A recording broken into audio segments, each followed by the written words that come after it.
Same to same graphic section जैसा था ये भी वैसा ही है, कुछ अलग नहीं। इसका सारा डेटा लाइन है और वोल्टेज लाइन है। तो हम लोगों को ये मान के चलिए बैक कैमरा का ये कनेक्टर है, मेन बैक कैमरा का। इसके अंदर कितने जगह वोल्टेज है ग्राफिक सेक्शन में, जैसे एक जगह आता है, दो जगह, तीन जगह आता है। इसमें कैमरा के अंदर ज़्यादा वोल्टेज, ज़्यादा लाइन है। तो ये आपका देखिए PMU यानी कि ये कोई वेरिएबल वोल्टेज है, कोई फिक्स वोल्टेज नहीं है। आप ज़्यादा दूर का फोटो खींचोगे या पास का फोटो खींचोगे, जितना वोल्टेज चाहिए और ऐसे उसके हिसाब से वोल्टेज देगा। इसमें इसलिए फिक्स वोल्टेज लिए लिखा है, लेकिन PMU दिख रहा है, इतना तो कंफर्म है। ये 3 पावर IC से और 3 से 3 वोल्ट 3.3 वोल्टेज के अंदर ही है, मतलब वेरिएबल वोल्टेज है ये कोई बूस्ट वोल्टेज तो नहीं है। और कैमरा चलने के लिए कोई बूस्ट वोल्टेज की जरूरत भी नहीं है, ठीक है। तो ये दो जगह में वोल्टेज है और ये इस जगह में वोल्टेज है, कितना है आपका 2.8 वोल्टेज। और इसमें आपका VDD यानी कि ये भी वोल्टेज लाइन है, 4 जगह वोल्टेज लाइन है।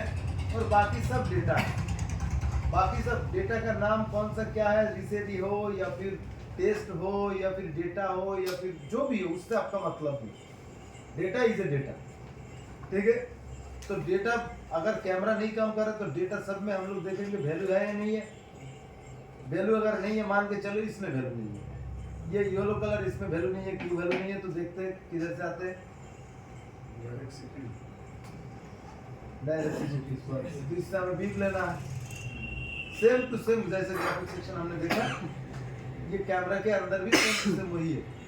अब अगर मान के चलो इसमें वोल्टेज नहीं है, किसमें, चलो ये 2.8 को देखते हैं, इसमें कम से कम लिखा हुआ है 2.8 में वोल्टेज नहीं है। क्यों वोल्टेज नहीं है, तो हम देखते हैं कहाँ से आते हैं, इस कैपेसिटर से होते हुए आ रहा है। पहले तो हम ये देखेंगे वोल्टेज किसी में नहीं है तो शॉर्ट है या नहीं है, देखेंगे। शॉर्ट नहीं है, देख लिया, मान के चलो शॉर्ट है, तो फिर कौन शॉर्ट होगा, तो शॉर्ट हो सकता है इस लाइन में जो कैपेसिटर है, ये कैपेसिटर शॉर्ट होने का चांसेस है। और किधर, और ये पावर IC से डायरेक्ट इस पिन से आया है, तो एक या तो वो कैपेसिटर शॉर्ट हो सकता है या तो पावर IC शॉर्ट हो सकता है, और कोई है ही नहीं इस लाइन में, है ना। तो मान के चलो शॉर्ट नहीं है, तो शॉर्ट नहीं है तो क्या होगा, लाइन कट सकता है। तो हम लोग को इधर से देखना होगा, इस जगह से, और इधर तक बीप दे रहा है या नहीं दे रहा है। सर अगर मीटर से शॉर्ट नहीं नापा गया तो वोल्टेज अप्लाई कर सकते हो, कितना वोल्टेज, 2.8 वोल्टेज अप्लाई करना है। 2.8 की जगह आप 4 वोल्टेज दोगे तो पावर IC के इधर से अगर 4 वोल्टेज तो इसके अंदर जाएगा, इसलिए जितना वोल्टेज का लाइन है उतना वोल्टेज देंगे। मान के चलो इन दोनों में तो सिर्फ PMU लिखा है, पता नहीं कितना वोल्टेज, तो कम से कम फर्स्ट टाइम हम लोग 1.8 देके देखेंगे, 3.3। हाँ 1.8 देंगे, तो अगर शॉर्ट होगा तो कुछ ना कुछ एम्पियर लेगा, तो इतना पता लगेगा। तो जो भी है, मान के चलो इधर से हमने उस जगह से और इधर तक शॉर्ट, ये मतलब लाइन कट गया कि नहीं कट गया, हम लोग इधर से देखा, तो देखा कि लाइन बीप कर रहा है, मतलब नहीं कटे। फिर IC को रिवॉल्व करके बिछा दिया, फिर भी डिस्टर्ब हो रहा है, वोल्टेज नहीं आ रहा है, तो हो सकता है IC खराब है, IC को चेंज करना होगा। लाइन नहीं कटा, शॉर्ट नहीं है, वोल्टेज फिर क्यों नहीं दे रहा, फिर IC खराब होगा। समझ में आया। तो ग्राफिक सेक्शन में जैसे हो रहा था इसमें भी वैसे ही, कुछ अलग है। कैमरा के लिए क्या अलग करना पड़ेगा, मान के चलिए इस सेट का फ्रंट कैमरा कहाँ गया, ये फ्रंट कैमरा चलने के लिए क्या हुआ, ये देखो, ये सब आपका डेटा लाइन है, ये CL हो या RPC हो, क्या नाम है, क्यों है, वो सब इतना तो जानते हो, डेटा लाइन। वैल्यू चेक करेंगे, वैल्यू चेक किया, उसके बाद इसमें आया है VCAM, वोल्टेज, कैमरा का वोल्टेज है VDD। इसमें वोल्टेज हम लोगों का कुछ नंबर नहीं बताया, तो इसमें जब नंबर नहीं बताता है तो ये VRES वोल्टेज इतना तो पता चल रहा है, VRES वोल्टेज है, तो VRES वोल्टेज 0.5 से मैं आपको बताया हूँ कि कितना होता है 3.3 तक के अंदर, या ज़्यादा से ज़्यादा 3.5 मेन वोल्टेज जितना तो नहीं होने वाला है।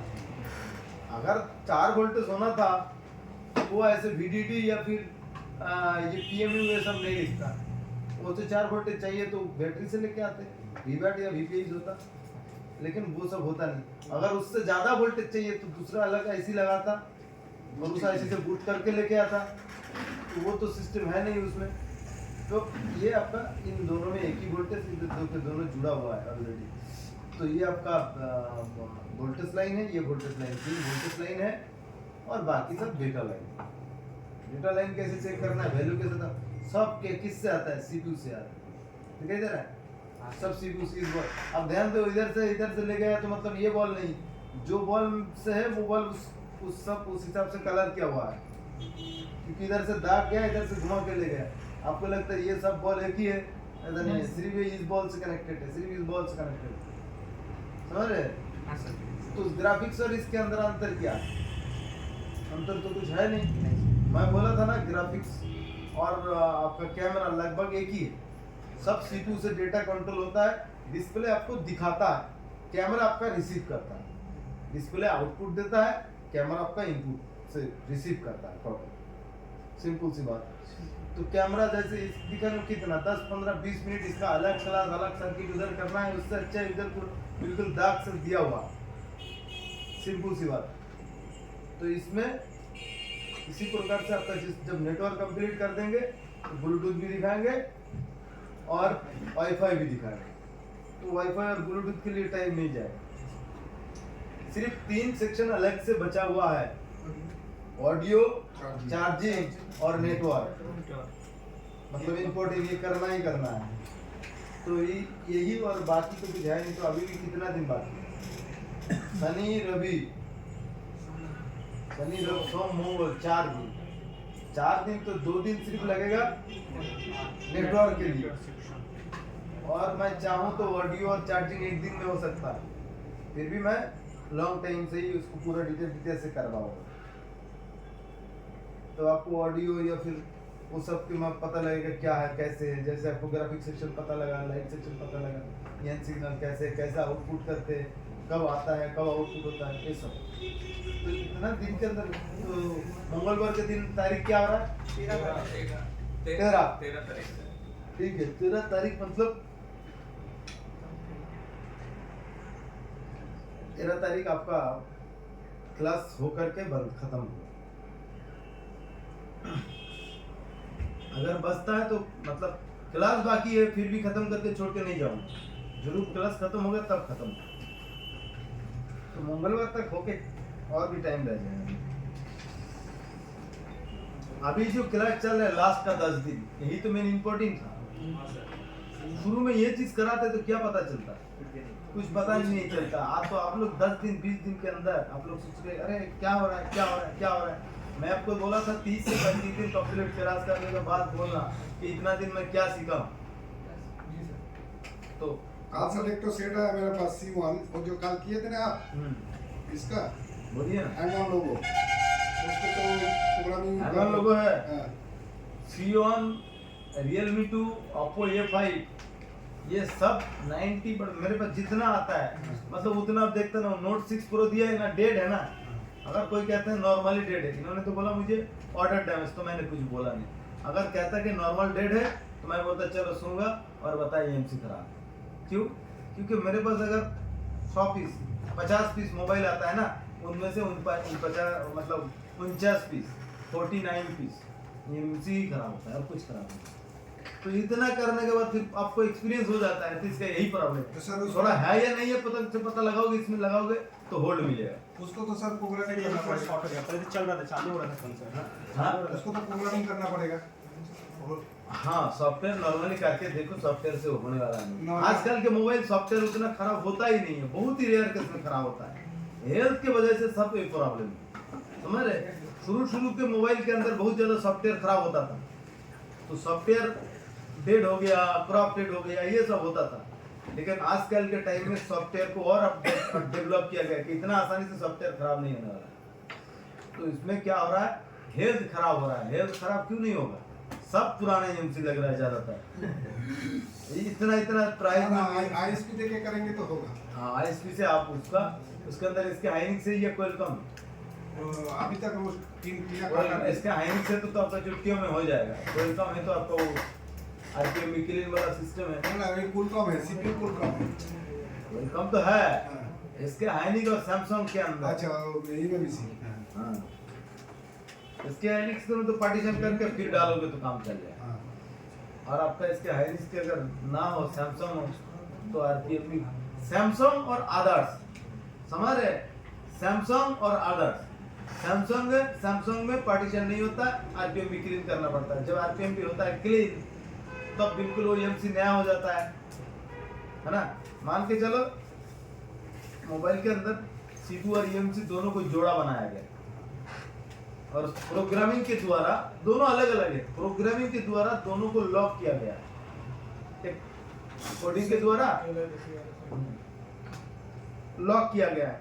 अब वो जो लॉक किया गया है, ये क्यों किया गया है? क्योंकि बहुत ज्यादा स्मगलर बढ़ गया सिक्योरिटी के इशू के लिए, कि कोई भी आके आपका ईएमसी चेंज करके, कोई फोन चोरी हो गया, ईएमसी दूसरा कोई लगा दिया, बस चलो हो गया, ये ना कर पाए, इसलिए वो लॉकिंग वाला सिस्टम कंपनी ने डाला।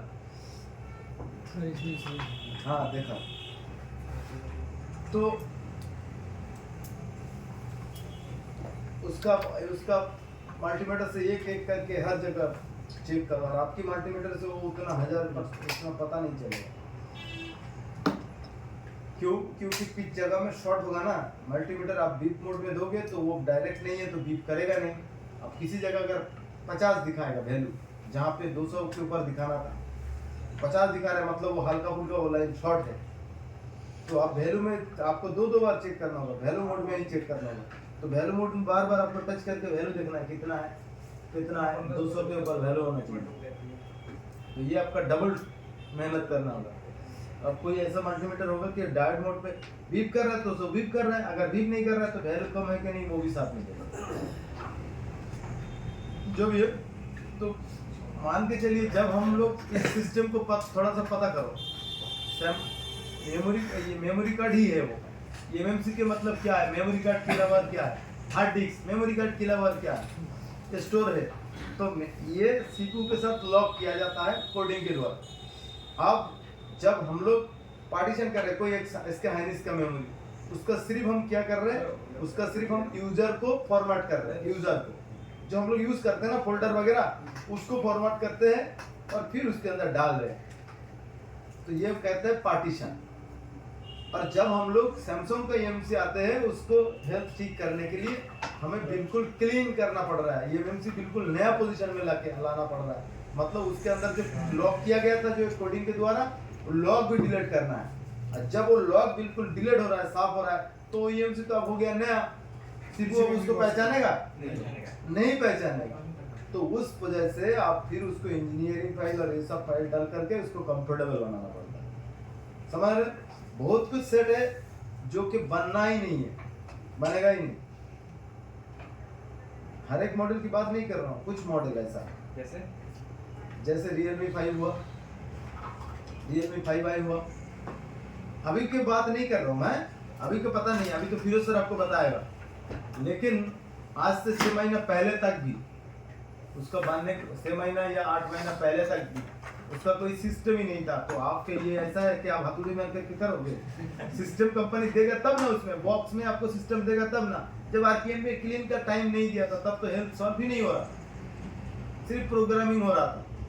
अब जब आरपीएम भी क्लीन का सिस्टम दिया है तब हम लोग दूसरा एमसी चेंज कर पा रहे। जब सिर्फ पार्टीशन करने के लिए दिया था, सिर्फ पार्टीशन हो रहा था, आरपीएम भी क्लीन वाला सिस्टम, मतलब तब भी टाइम में सैमसंग का कोई एमसी किसी में लगा है तो नहीं हो रहा।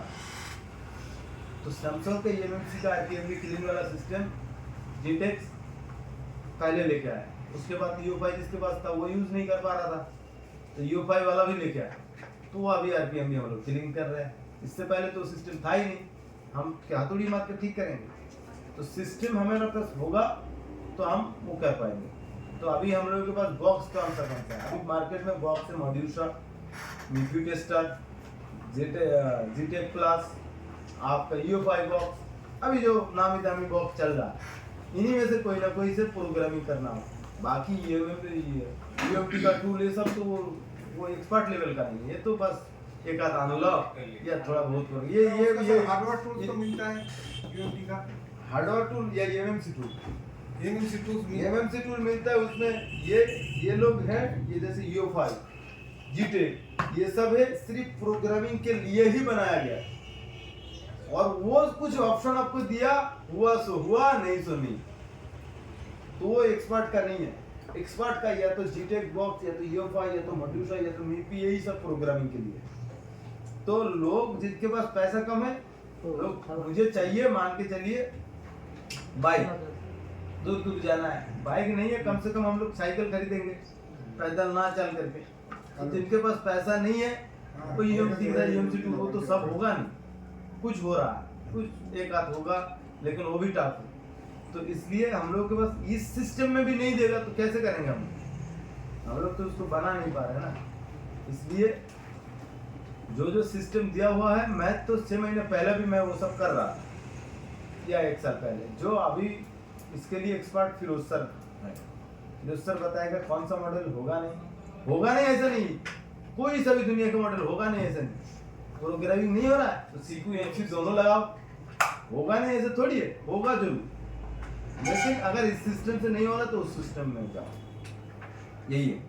सर एक बात पूछे, और यूएफआई में मैं तो सेकंड हैंड लिया, उसमें जो मेल आईडी है वो उससे कोई प्रॉब्लम नहीं, वो चेंज कर सकते हैं? वो तो रजिस्टर होता है। अभी अब देखो हर रोज नया नया अपडेट देता है, तो मैं यूएफआई के ऊपर तो अभी रिचार्ज नहीं करता हूँ। तो नया नया अपडेट देता है, अपडेट देकर के चेंज करने का ऑप्शन दिया कि नहीं वो देखना होगा आपको, शायद नहीं दिया होगा। वो तो जब फर्स्ट टाइम लॉगिन करते हैं ना उसको ओपन करने के लिए, तो फर्स्ट टाइम वो लॉगिन होता है। आप उसके बाद वो चेंज कर सकते हैं या नहीं कर सकते, इसका वो चेक किया भी नहीं, और फिर सर आपको बता सकते हैं। ठीक है, तो चेंज करके क्या फायदा, रहने दीजिए। तो उसका आईडी है तो इसी उससे कोई प्रॉब्लम नहीं, आईडी फाईडी कुछ नहीं, सिर्फ ईमेल, और ईमेल जरूरी भी नहीं है उतना। वो कभी ईमेल जरूरी आईडी तो पड़ता है है।